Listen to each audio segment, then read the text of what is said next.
as our communications has changed, as social media has just, become the dominant force. Even 10 years ago, right, there were fewer ways to communicate. We've seen, this explosion of online communication for young people, which has been incredible, actually. So there's young people organizing all over the world on climate actions, and the whole climate strikes that began with the Fridays for Future movement in 2018 with Greta Thunberg. I mean, there's thousands, if not millions, of Greta Thunbergs around the planet and in many countries, of young people taking action.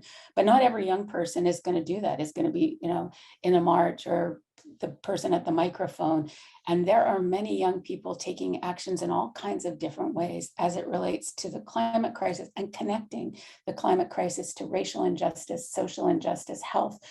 I see that all the time, from kids in elementary school, middle school, high school, our youngest children, when you least expect it, perhaps, just as, that question, is Santa Claus real, might come from a 4-year-old, or the 10-year-old might not be ready for that.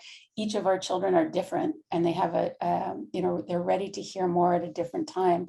So I think we, as parents, as caregivers, have to also prepare ourselves to have those kind of conversations, like we would with any of these complicated questions, because how we talk to a 4-year-old is different than we talk to a 14-year-old, but that 4-year-old really understands the difference between right and wrong. And how do we relate, air pollution, lack of public transportation, all of those things into the climate crisis, the connection, and we have to make those connections as well. And so, we're seeing young people in Davos with business leaders. They're at the table.